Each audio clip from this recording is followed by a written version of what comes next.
Hi y'all, welcome back to my channel. As you can tell by the title, I'll be doing another video today. It's kind of like basically like a review. Um, I'll be doing my review on and my thoughts on the BET Awards of this year. It happened on the 30th of June. Like I mentioned in my Tyler reaction, I don't have cable, so I didn't watch the awards. I basically waited until the performances was on YouTube, and then once I saw they were on YouTube, then I started doing reaction videos. And I originally was planning on doing a reaction on the Usher tribute, but but when I was with my family earlier today for the 4th of July, a family member had YouTube TV, and she put it on the BET Awards. So yeah, we went ahead and watched the BET Awards. We skipped some parts of it, and eventually we skipped the rest of the and eventually we skipped to the part of like Usher, to the Usher tribute and then him receiving the Lifetime Achievement Award. And so what I'm gonna do in this video, I'm gonna be going through I'm gonna be give my thoughts on the performances that I did watch. Except for Ice Spice, because I did not watch her performance, nor did I care to watch it, whether it was on YouTube or when I was spending time with the family. Because to be honest, I don't really care for Ice Spice like that, and I don't care for her music. It's as simple as that. Hey, hold on. Okay, I'm back. Sorry, I was checking on. I was checking on something real quick. So I did my reactions to Megan's performance, along with Victoria Monet's performance and Tyler's performances. So I also didn't watch Lauryn Hill's performance. I'm I might do it off camera, but yeah, I did watch it. Let's go ahead and go to who should I start off with? I'll start off with Sexy Red. Now, like I have heard of her name, like from her trending, but I never really went out of my way to like get to know her or listen to any of her music. So nor did I care to. If I'm gonna be honest. The only time I like really saw her was when she was involved with NXT, and that was it. But yeah, her performance, it was a mess. It was a mess. It started. I don't know, like if she was like the vocals that she was doing, especially in the beginning. I don't know if she was serious or if she was just joking. Either way, girl, not the tea. Like her performance, I didn't live for it, to be honest. Like I was just like, girl, what are you doing? If I'm honest. Now back when it was giving it, they was giving it, but Sexy Red herself, I didn't live for performance. I didn't care for the song she was doing. I didn't even know what she was rapping about, if I'm gonna be honest. So, yeah. So, yeah, that's it for Sexy Red's performance. So, let's go move on. Let's move on to Glorilla's performance. Now, I didn't really get into Glorilla. If I'm going to be honest, I briefly heard of her name, but I didn't really get into her. Like the first time I ever like heard her rap, like her cadence, like that kind of stuff, until I listened to Megan's album, Megan's latest album, and she was featured, and it was on the song Accent, and I liked her cadence. I liked her energy. And her performance, I enjoyed her performance. Her performance was fun to watch. I definitely enjoyed it. She did really good. She killed it. And I loved like Megan joining her too, and and you know them two and you know them two just having fun, and I love that. I love that. So yeah, I definitely enjoyed Gloria's performance. Gloria looked good, and so did Megan per usual. Yeah, she has so much stage presence. So she has so much stage presence. I love her energy, and yeah. Now for the next person, who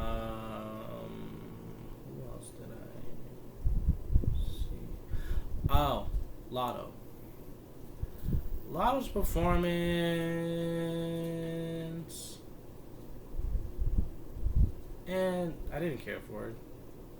I didn't care for it when I watched it. There was no kind of reaction out of me. Um, yeah, it was just not. There wasn't anything like, oh, like it was. I was just like my face was just like this the whole time because I don't listen to Lotto's music. The only thing I listen that has Lotto in it is For the Night, and that's Chloe's song. So yeah, her performance, it was again, didn't care for it. Didn't really do anything for me. So yeah, let's go ahead and move on. Um, mm, so I liked Taraji's performance. By the way, I liked Taraji's performance. It was like after Megan's. Uh, it was so funny, and she was getting down. I lived for it. I lived for it. But yeah, let's go ahead and talk about the Usher tribute performance, which was, I guess you could say, the main event. I guess you could say that like it was the main event for like the performances. And overall, the tribute was pretty good. It had a strong beginning and it had a strong ending. The middle got a little messy in a couple regarding of in a couple of performances, but all the criticism it got, some of it I understood, and I'll get to the criticism when I get to like the more messy parts of it. But all the criticism was not needed because people got on to Victoria and Tiana Taylor and Chloe, which was not necessary because, in my opinion, they did really good. Like, so it started off with Childish Gambino, and he was singing down. Oh, he was singing down on the song. Oh, he was singing down. He was singing down, and then it went from him to Kiki, and Kiki sounded good too, and she was dancing her behind off. She did really good. Um, um, yeah. Again, a strong beginning. Like, Kiki did really good, and so did Childish Gambino. Both of them did really good. And then when it went into the middle, that was when things got a little messy. There was a couple performances I was. Ooh.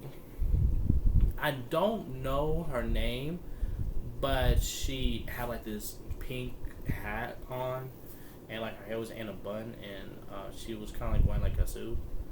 And I don't know what song she was singing, but she did not sound good at all. She did not choose a good song to sing, especially hearing how the original version sounded. Yeah, no, she did not sound good at all. She was off key. Yeah, no, that was when things got messy. Now that kind of criticism or like critique, I understood because Homegirl did not sound good.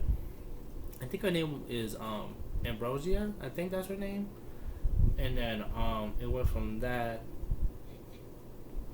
or did it start with Coco, and then it went from that. Well, either way, I don't remember how in what order it went, um, but Coco Jones did real, but Coco Jones did good to singing "There Goes My Baby." I definitely enjoyed it.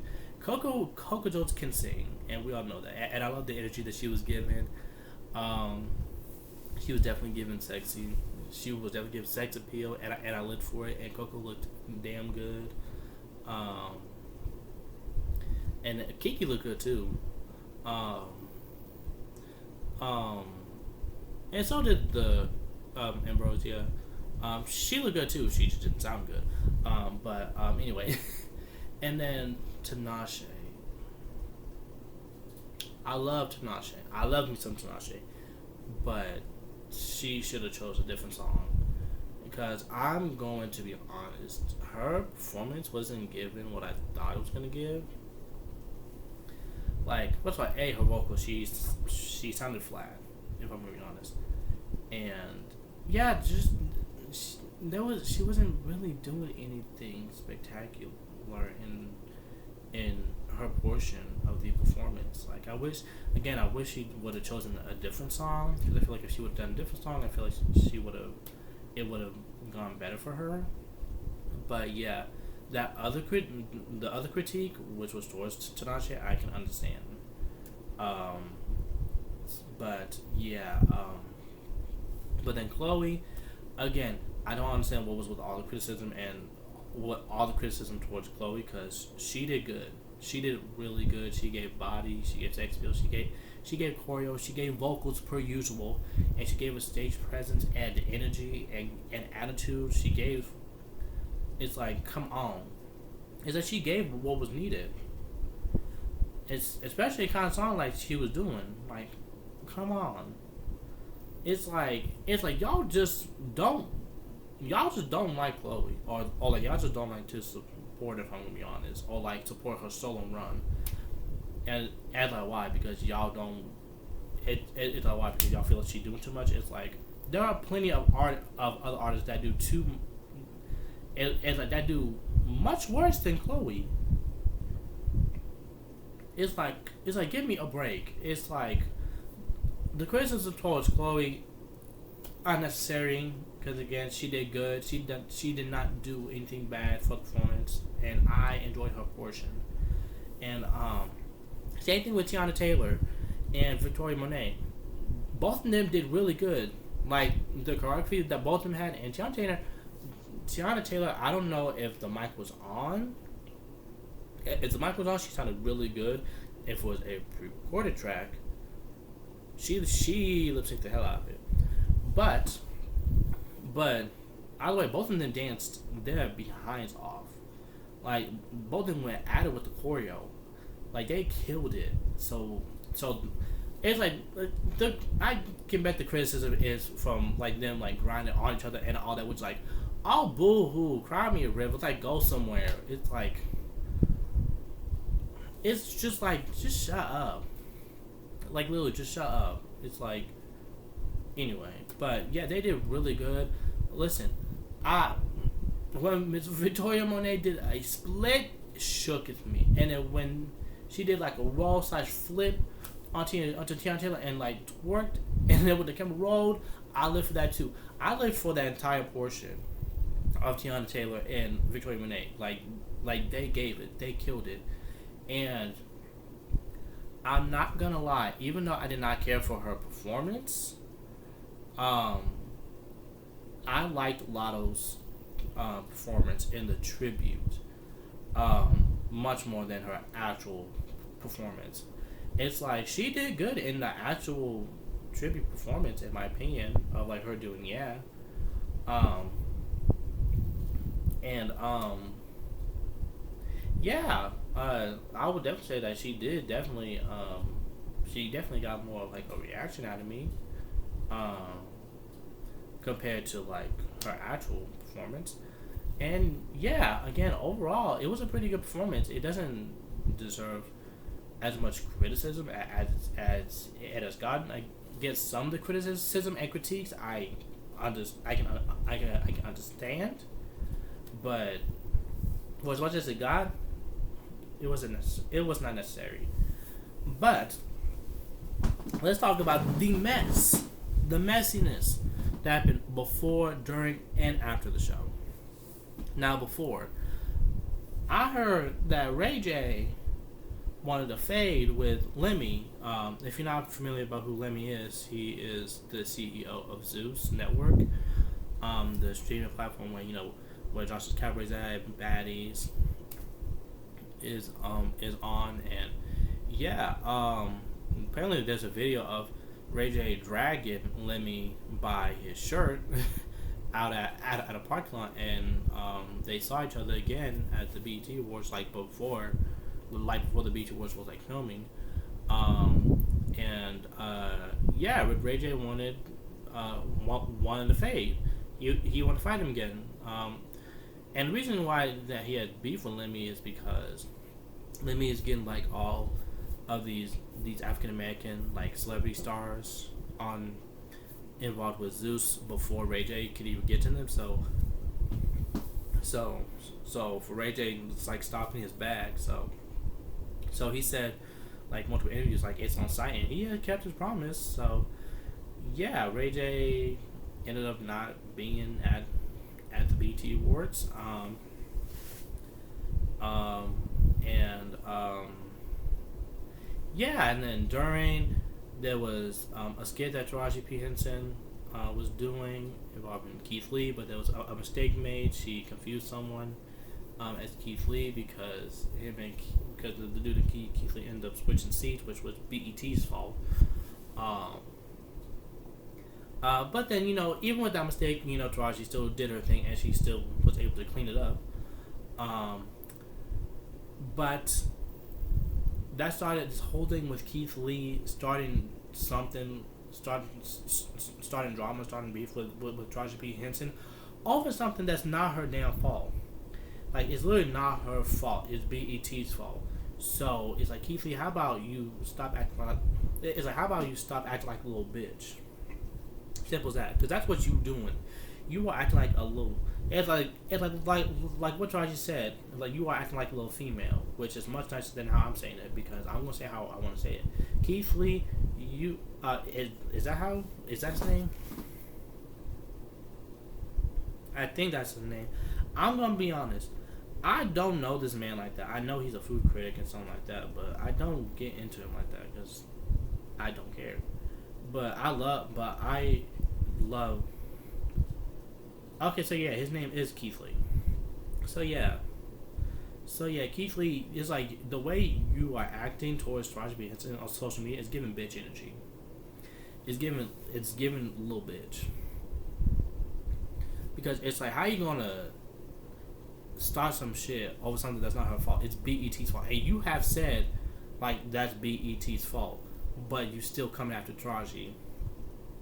And I love Taraji's response, because it's like, you needed to get checked, and I'm glad like other people social media checking you, because you deserve to be checked, because you were talking about how sacred like your name is and all that. It's like, okay, that's good and all, but it's like, I don't know who you is. It's like, I don't know who you is like that. It's like, I know you're food critic, and that's it. And then also, granted, it's like you think you really all that, but you really not all that. Because if you was all that, then you wouldn't. If you was really all that, then you wouldn't be getting that pressed over a mistake like that, especially towards someone that's not responsible for that. Have that energy for BET, not Taraji. She was just hosting. So it's like, Keith Lee, how about you shut the fuck up and again stop acting like a little bitch. But anyway. During the show, Childish Gambino was like, on the stage, about to present like album of the year. But before he said that, he said he had to get himself off his chest. And I don't know if it was something funny or something serious. But he was talking about like, talking about like he wants more BET awards and that he has more Grammys than Will Smith, which once I found out that was actually a fact, I was kind of gagged low key. But yeah, I was just kind of like, okay then, because I don't know if he's just playing around or if he's kind of serious. But yeah, that was a little messy. And then some more messiness, child. Usher's Lifetime Achievement Award speech. I went through, it was like a whole journey listening to that speech. Some heartwarming moments, moments when he was talking, some real shit. And he was like, being for real. And then there was some messy moments, like when he called out Diddy. He didn't explicitly say Diddy, but for what he said or when he was bleeped, it I've been hearing like it's about Diddy. So I was like, ooh. And then him dropping that pipe bomb about Alicia Keys' divorce with her now ex-husband, and they didn't even announce it yet. So yeah, that was messy. And then him mentioning slash calling out his ex baby mama. I was like, oh Lord. That's what was given. Like, oh Lord. So it was just a whole journey. It was definitely messy at times, but yeah, again, it has heartwarming moments, and again, he was talking some real ish, but again, it was messy as messy as hell. But granted, not only BT Awards, but just award shows in general, just a lot have a little bit of a mess and can be messy at times. So yeah, and yeah, I don't. Real quick, because I did forget to mention, I did watch Will Smith's performance, and I was I was surprised that he kind of is going to the excuse me, sorry, my nose is itching. I'm surprised he's going kind of more gospel route, because it's kind of like how you go from slapping Chris Rock to like going to like a more gospel route with his music, but I love the performance, and I do like the song. He went off. I'm not gonna lie. Yeah. I don't have any more thoughts about the award show and the performances that I did watch. So yeah, that'll be the end of this video. Comment down below your thoughts on the BET Awards of this year. Did you like it or did you not like it? Tell me why down below in the comments. And also let me know what was your favorite performance. Personally, my personal favorite was Victoria's performance, when she did All My Mama and Alright. Yeah, and don't forget to like and subscribe and turn on that notification bell. And I'll see you next time. Bye.